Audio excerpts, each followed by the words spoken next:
لیکن وہ لوگ جو ناشکرے ہیں، انکار کرتے ہیں، ان کا حال یہ ہے کہ وہ بے بنیاد باتوں کو بنیاد بنا کر حجت کرتے ہیں، بحث کرتے ہیں، لیدحضوا بہ الحق، تاکہ وہ اس بحث و مباحثے کے ذریعے یا اس باطل پروپیگنڈے کے ذریعے حق کو کچل دیں اور مٹا دیں. واتخذوا آیاتی وما انذروا ہزوا، اور جب ان کی ساری کوششوں کے نتیجے میں حق آگے ہی بڑھتا چلا جاتا ہے، مضبوط ہوتا چلا جاتا ہے، تو جھنجلا کر وہ مذاق اڑانا شروع کرتے ہیں. پھر وہ مذاق اڑانا شروع، پھر وہ کارٹون بنانا شروع کرتے ہیں، پھر وہ فلمیں بنانا شروع کرتے ہیں. ایک اسٹیج ہوتا ہے کہ زبردست کوششوں کے باوجود جب حق کی آواز کو کچلا نہیں جاتا اور دن بدن حق طاقتوری ہوتا جاتا ہے، اللہ کے بندے ایک ایک کر کے حق کو قبول کر رہے ہوتے ہیں. خود ان ملکوں میں رہنے والے لوگ، ان قوموں کے افراد اور ان کے زیر سایہ پلنے والے افراد، وہ ایک ایک کر کے جب ان کے چنبر سے نکلنے لگتے ہیں اور سچائی کو قبول کرنے لگتے ہیں، تو ایک جھنجھلاہٹ کا ایک عالم ہوتا ہے، ایک جھنجھلاہٹ ہوتی ہے. اور اس جھنجھلاہٹ کے نتیجے میں پھر کیا ہوتا ہے؟ پھر وہ مذاق اڑانا شروع کرتے.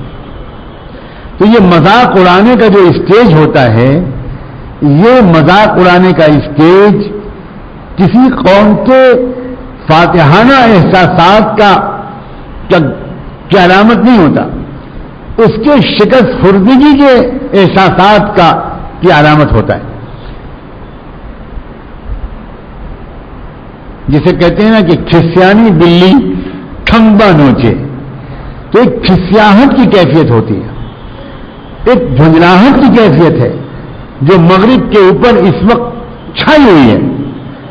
اس لیے وہ کبھی رسول اللہ صلی اللہ علیہ وسلم کے بارے میں کوئی فلم بناتا ہے، کبھی کوئی کارٹون بناتا ہے، کبھی کوئی ناول اور افسانے میں مذاق اڑاتا ہے. یہ سب جھنجھلاہٹ والی نفسیات، ایک ڈسپریٹ جو سائیکولوجی ہوتی ہے، ایک ڈیپریس سائیکولوجی، ایک ڈیفیٹڈ سائیکولوجی، ایک شکست خوردہ نفسیات، یہ اس کی دلیل ہے. جو فاتحانہ نفسیات والا ہوتا ہے وہ یہ اس قسم کی حرکت ہی نہیں کرتا. وَمَنْ أَظْلَمُ مِمَّنْ ذُكِّرَ بِآيَاتِ رَبِّهِ فَأَعْرَضَ عَنْهَا وَنَسِيَ مَا قَدَّمَتْ يَدَاهُ، اور اس سے بڑھ کر کون ظالم ہو سکتا ہے جس کا حال یہ ہو کہ اس کے رب کی باتیں اس کو بار بار یاد دلائی جائیں مگر وہ بالکل توجہ نہ کرے اور بھول جائے اپنی تمام حرکتوں کو. اِنَّا جَعَلْنَا عَلَىٰ قُلُوبِهِمْ أَكِنَّةً أَن يَفْقَهُوهُ، ایسے لوگوں کے دلوں پر ہم نے پردے ڈال رکھے ہیں. ہم نے ایسے لوگوں کے دلوں پر ہم نے بہت بڑے موٹے موٹے پردے ڈال رکھے ہیں کہ ان کی سمجھ میں کچھ آئے گا ہی نہیں، اور ان کے کانوں میں ایک بوجھ ہے، ایک میل ہے کہ کان سے آواز جاتی ہی نہیں حق کی، اور دل اس کو قبول ہی نہیں کرتے. وفی آذانہم وقرا وإن تدعوہم إلی الہدی فلن یہتدوا اذا ابدا. اور یہ حالت ہے بظاہر یہ بھی فتنہ دجال کے جو امام ہیں ان قوموں کا تذکرہ ہے کہ ان کو اگر تم بھی دعوت دو گے سچائی اور ہدایت کی طرف، فلن یہتدوا اذا ابدا، اور یہ تب بھی ہرگز اور کبھی بھی نہیں مانیں گے. یہ اس بات کی طرف بھی اشارہ ہے، یہ اس بات کی طرف بھی اشارہ ہے کہ ان مغربی قوموں کا انجام کیا ہونے والا ہے، کیا ہونے والا ہے، ان کو کیا ملے گا. کیا ان کو ہدایت ملے گی یا ان کو خدا کی طرف سے ایک عبرتناک سزا ملے گی. اور اسی اشارے کے اندر بہت سے اشارے چھپے ہوئے ہیں. اللہ سمجھ نصیب فرمائے. وَرَبُّكَ الْغَفُورُ ذُو الرَّحْمَةِ لَوْ يُؤَاخِذُهُم بِمَا كَسَبُوا لَعَجَّلَ لَهُمُ الْعَذَابَ بَل لَّهُم مَّوْعِدٌ لَّن يَجِدُوا مِن دُونِهِ مَوْئِلًا. اور محمد تمہارا رب جو ہے بہت معاف کرنے والا ہے، بہت مہربان ہے. اگر ان کی ہر حرکتوں پر وہ پکڑنے کا فیصلہ کرے تو بہت جلدی عذاب بھیج دے، بہت جلدی. اشارہ ہے اس طرف کہ جلدی عذاب نہیں آئے گا. لعجل لهم العذاب بل لهم موعد، بلکہ اللہ تعالیٰ کی طرف سے ان دجالی قوموں اور ان کے راستے پر چلنے والوں کی سزا کے لیے ایک وقت مقرر ہے. لهم موعد لن يجدوا من دونه موئلا، اور جب وہ وقت آ جائے گا تو اس کے بعد کوئی دنیا کی طاقت ان کو بچا نہیں پائے گی، پھر کوئی راستہ ان کے لیے نہیں بچے گا. وَتِلْكَ الْقُرَىٰ أَهْلَكْنَاهُمْ لَمَّا ظَلَمُوا، اور جس کو شک ہو کہ مستقبل میں ایسا کیسے ہوگا، اپنے اپنے دل دماغ کو جھانک کر دیکھیے. اللہ نہ کرے کہ ہمارے دلوں میں بھی اس طرح کی باتیں کو سنتے وقت شک آ رہا ہو، ایسا کیسے ہوگا. اللہ تعالیٰ نے فوراً یہ بات ارشاد فرمائی کہ ذرا پچھلے دور میں جو قومیں تھیں ان کی بھی تو ذرا تاریخ کو جان کر دیکھو. اہلکناہم لما ظلموا، جب ان کا ظلم شباب کو پہنچ گیا، جب انہوں نے بے پناہ ظلم کیے، تو ہم نے کتنی تاریخ کی ظالم قوموں کو صفحہ ہستی سے مٹا دیا ہے، نام و نشان باقی نہیں رہا. وجعلنا لمہلکہم موعدا، اور ہم نے ان میں سے ہر ایک کی ہلاکت کے لیے ایک مقرر وقت کیا ہوا تھا، ایک وقت مقرر تھا. اس وقت مقرر سے پہلے ہم کسی کی جلد بازی کی وجہ سے ہم اپنا ٹائم ٹیبل نہیں بدلا کرتے. میں بار بار یہ بات کہتا رہا ہوں کہ ہم مسلمانوں کا کچھ ایسا مزاج ہے کہ ہم تو اپنے کو نہیں سدھاریں گے، لیکن اللہ میاں ہم نے فجر کی نماز کے بعد آج ہم نے دعا کی کہ امریکہ کو تباہ کر دیجئے، تو دعا سنتے ہی اللہ میاں نے کہا اچھا تم نے پہلے کیوں نہیں کہا تھا. یہ کمال ہو گیا، اتنا تکلف. ٹھیک ہے، تو ظہر تک امریکہ تباہ. ظہر کی نماز کے بعد اور کچھ مسجد میں جمع ہوئے کاپڑیا نگر میں مسلمان، اور پھر انہوں نے دعا مانگی کہ اللہ میاں اب یہ جو بدماش ہے نا، یہ انگلینڈ اور فرانس، یہ ان کو بھی ذرا ایک تھپڑ. تو پھر اللہ میاں نے کہا بہت اچھا ہے، وہ اوکے حاضر ہے جیسا آپ کی مرضی. تو ظہر سے عصر تک یورپ سب ختم. اور عصر کے بعد ہم نے کہا اللہ میاں وہ جو چین ہے نا بہت بدماش ہے، جیسی چپٹی ان کی ناکیں ہیں ویسی چپٹی ان کی عقل بھی ہے. صبح کو کچھ کہتے ہیں، دوپہر کو کچھ کہتے ہیں، شام کو کچھ کہتے ہیں، بہت دھوکہ دیتے ہیں. ان کو بھی تباہ کی. بہت اچھا بہت اچھا بہت اچھا. مغرب تک وہ مغرب کی نماز تک ان کی بھی چھٹی. ہم مسلمانوں کی تمنا یہ ہے بس دنیا میں ہم رہیں بس، اور کوئی نہ رہے. اور جب ہم کہیں جو کہیں وہ آپ کر دیجئے، آپ جو کہیں جب کہیں وہ ہم نہیں کریں گے، ہم جو کہیں وہ آپ کرتے رہیے. کیا الٹی گنگا ہے. ہم بندے ہو کر رب کی بات نہیں مانتے اور چاہتے یہ ہیں کہ رب ہماری بات مان لے. ہمیں اپنا کام کرنا ہے، انصاف پھیلانے کی جدوجہد کرنا ہے، اپنے بچوں کو صحیح تعلیم دلانی ہے، اپنے دل و دماغ کو پاکیزہ رکھنا ہے، اپنے وقت کو صحیح برباد ہونے سے بچانا ہے، ہمیں صحیح آمدنی سے اپنا پیٹ بھرنا ہے، ناجائز لقمہ مشتبہ لقمے سے بچانا ہے اپنے آپ کو، اپنی آنکھوں کو اپنے سر کے بالوں سے لے کر پیروں کے ناخنوں تک اپنے پورے وجود کو ناپاک حرکتوں سے بچا کر رکھنا ہے. ہمیں انفرادی نیکیاں بھی کرنی ہیں، اجتماعی تقاضوں کو بھی محسوس کرنا ہے. ہمیں حق کا سچائی کا وفادار بننا ہے، مظلوموں کا حامی بننا ہے. جرأت، بے باکی، ہمت اور حکمت یہ سب اپنے اندر پیدا کرنی ہے. سمجھداروں کے پاس بیٹھنا ہے، حالات کو سمجھنا ہے، اپنی ذمہ داریوں کو سمجھنا ہے. ہم یہ سب تو کرتے نہیں اور بس تمنا کرتے ہیں کہ دنیا میں خلافت قائم ہو جائے، اور دنیا میں یہ ہو جائے، اور دنیا میں وہ ہو جائے، اور دنیا میں یہ ہو جائے. وَجَعَلْنَا لِمَهْلِكِهِمْ مَوْعِدًا. اللہ تعالیٰ نے یہاں تک کی جو بھی آیات ہیں سورہ کہف کی، میں نے کوشش کی. سچی بات تو یہ ہے کہ بہت تفصیلی تشریح کی ضرورت ہے ان آیتوں کی، لیکن اس کے لیے گنجائش نہیں ہوتی وقت میں، اور لوگوں کی وہ بھی ذہنی، فکری، عقلی، ایمانی استعداد بھی نہیں نظر آتی کہ وہ پورے مضامین سب کے سامنے بیان کیے جائیں. خدا کرے کہ شوق آئے ہمارے اندر، اور اس غلطی پر شرمندگی کا احساس ہو کہ اللہ ہم آپ کی کتاب کو نہیں سمجھ پاتے، ہمیں کچھ خبر ہی نہیں کہ آپ کی کتاب میں کیا لکھا ہے. سمجھنا تو دور کی بات ہے. رمضان کے مہینے کے علاوہ ہم میں سے اکثر لوگ سال بھر میں قرآن کو پڑھتے بھی نہیں, تلاوت بھی نہیں کرتے. اللہ تعالیٰ معاف فرمائے. ایک نئی امنگ, ایک نیا حوصلہ, ایک نیا جذبہ, ایک نیا جوش, انسانیت کی خدمت کا, محبت بھرے جذبات کے ساتھ انسانیت کی خدمت کا, اپنی اصلاح کا جذبہ, اپنے نفس کے تزکیے کا جذبہ, اپنی روحانی اور اخلاقی ترقی کا جذبہ ہم سب کے اندر آ جائے, ہمارے نوجوانوں کے اندر آ جائے, ہمارے مردوں اور عورتوں کے اندر آ جائے, اور لوگ بھاگ بھاگ کر نیک مجالس میں, علم اور ذکر کے مجالس میں جائیں, علم اور ذکر والوں کے پاس جائیں, اور اپنی ذہنی, فکری, علمی, عقلی, روحانی اور اخلاقی ترقی کے لیے دن رات جو ہو سکے وہ کریں. اللہ تبارک و تعالی ہم سب کو بے حد قبول فرمائے, ہمیں توفیق عطا فرمائے, اور اب تک کی جو غفلت اور کوتاہی ہم سے ہوئی اللہ تعالی اسے معاف فرمائے.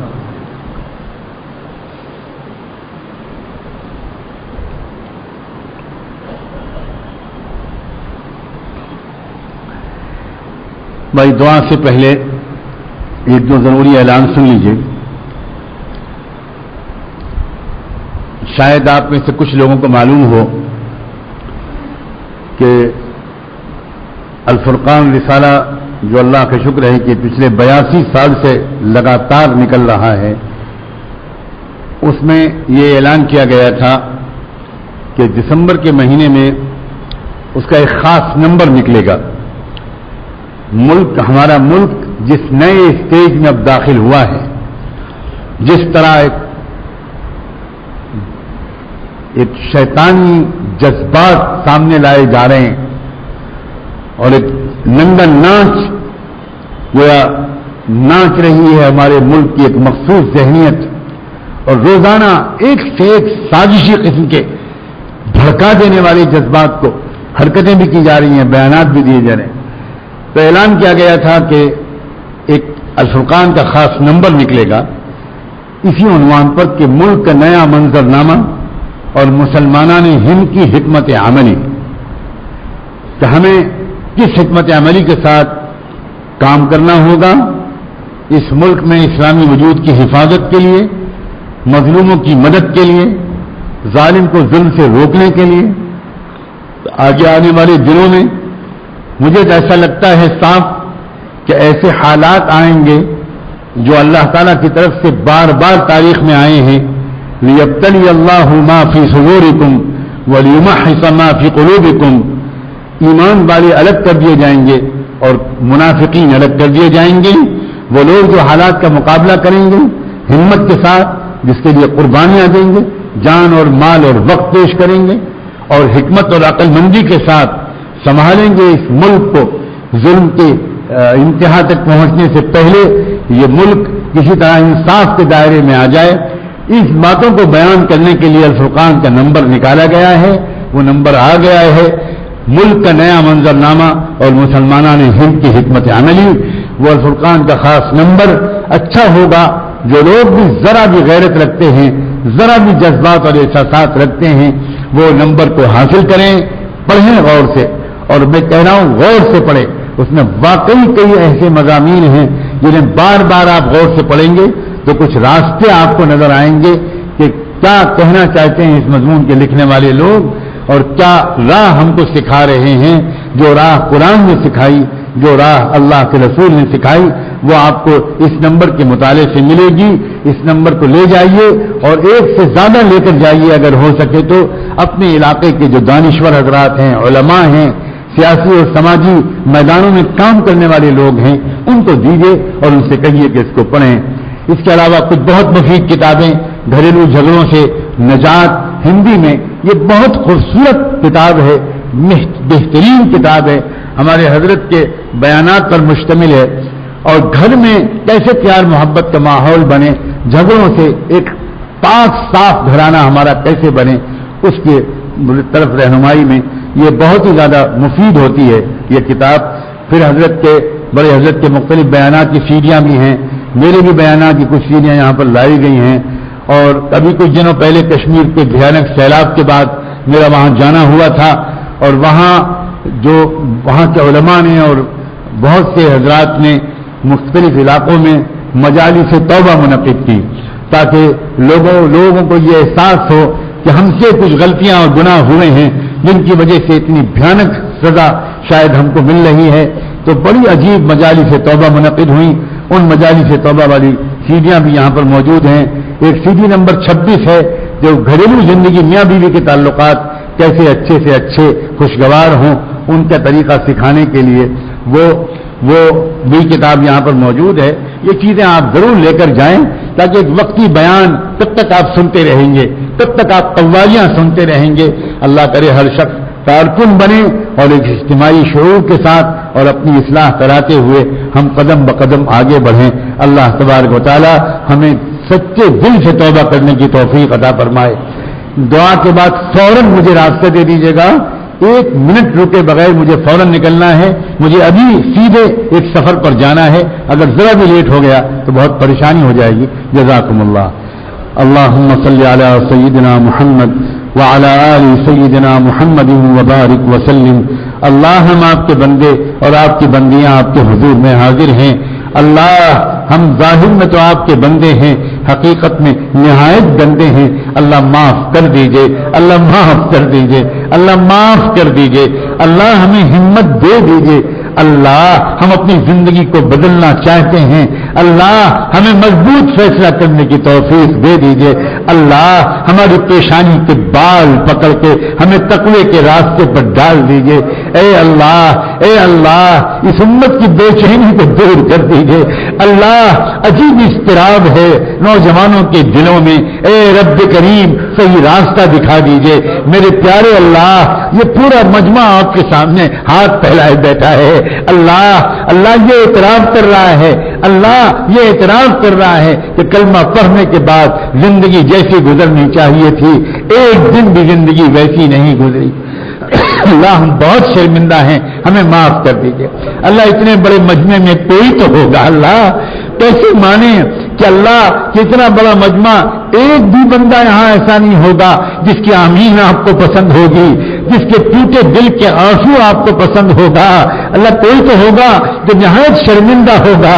نوجوان ہیں, شرمندہ ہیں, بہت پچھتا رہے ہیں. کاش پہلے ایمانی مجلسیں مل گئی ہوتی, اتنے گناہ نہ ہوئے ہوتے.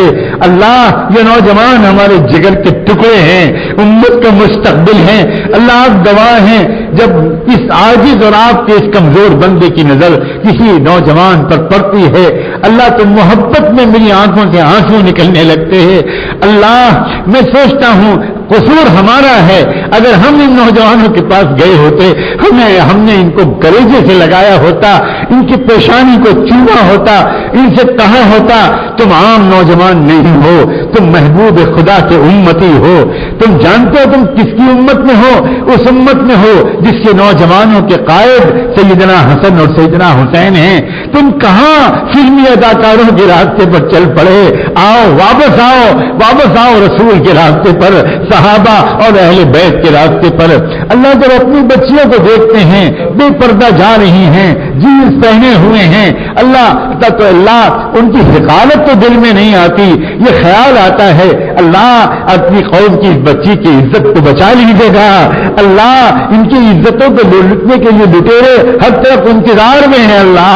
اللہ بچائیے بچیوں کی عزتوں کو میرے اللہ, اور اب تو کم سے کم جاگنے کی توفیق دے دیجیے. اللہ اے مظلوموں کے مددگار, اے بے سہاروں کے سہارے, اے رب المستضعفین, آپ ہمیں کس کے حوالے کرنے جا رہے ہیں؟ اللہ ان دشمنوں کے حوالے, اللہ ان دشمنوں کے حوالے جن کے دل میں کوئی مروت نہیں, کوئی انسانیت نہیں. اے رب المستضعفین, اے کمزوروں کے پروردگار, اللہ ان بے رحم دشمنوں کے حوالے ہمیں مت کیجیے. اللہ ہمیں اپنی طرف واپس کھینچ لیجیے, اور اللہ ہمیں ایک فیصلہ کن جد و جہد کرنے کے لیے اب کھڑا کر دیجیے. اللہ اب کھڑا کر دیجیے. اللہ اب کھڑا کر دیجیے. اللہ اب صرف بات سننے تک اللہ ہم کو اللہ محدود نہ رکھیے. اے رب کریم, اے رب کریم, اے رب کریم, اپنی رہنمائی میں لے لیجیے. اپنی رہنمائی میں لے لیجئے. اے رب کریم راستے کھول دیجئے, رہبری کر دیجئے, انصاف کا نظام قائم کر دیجئے, ظالموں کو ہدایت دے دیجئے. اللہ ہم نہیں چاہتے کہ ایک بھی ان میں سے سزا پائے, لیکن آپ جانتے ہیں ان میں سے جس کی قسمت میں ہدایت نہیں ہے اللہ اس کی کلائی موڑ دیجئے, اللہ اس کے تکبر کو پارا پارا کر دیجئے, اللہ اس کو عبرتناک انجام اس کا دے دیجئے. اللہ فرعون کو سزا دینے والے, اے فرعون اور حامان کو اللہ ذلیل و رسوا کرنے والے, نمرود کے لیے مچھر کافی ہو گیا, فرعون کے لیے پانی کافی ہو گیا. اللہ آپ کو بھی آج کے فرعونوں کے لیے کسی فوج کی ضرورت نہیں, حکم کر دیجیے. دیر تو اس لیے لگ رہی ہے کہ ہم خود بگڑ گئے, ہمارے ساتھ مددیں کیسے آئے. اللہ پوری امت کی طرف سے آج ہم توبہ کرتے ہیں, ہمیں پوری امت کو معاف کر دیجیے. اور اللہ اب تو اللہ سب دین کی محنتوں کو قبول کر لیجیے. اے پیارے رب, جو قرآن کے درس کے ذریعے ہو رہے ہیں, حدیث کے درس ہو رہے ہیں, اللہ دعوت و تبلیغ کی محنت ہو رہی ہے, اللہ خانقاہوں میں اللہ والے, اللہ اپنے اللہ والوں آپ بندوں کو اللہ سے جوڑنے کی محنت کر رہے ہیں. اللہ ان سب محنتوں کو قبول فرما, آپس میں جوڑ پیدا فرما, الفت و محبت پیدا فرما. بار الہا جو مانگا ہے وہ بھی دے دیجئے, جو نہیں مانگ سکے وہ بھی عطا کر دیجئے. اے رب کریم اس ملک کی حفاظت فرما, ملت کی حفاظت فرما. اللہ ہمیں بزدلی سے بچا, اللہ ہمیں بزدلی سے بچا, راہ فرار اختیار کرنے سے بچا, سخاوت اور شجاعت نصیب فرما, حق گوئی اور بے باکی نصیب فرما. رب کریم قرآن کے اسرار و رموز ہمارے دلوں پر کھول دیجئے. اللہ اپنے کرم سے ہماری دعاؤں کو قبول فرما. وصلی اللہ تعالی علی خیر خلقہ سیدنا محمد وعلى آلہ وصحبہ اجمعین برحمتک یا ارحم الراحمین.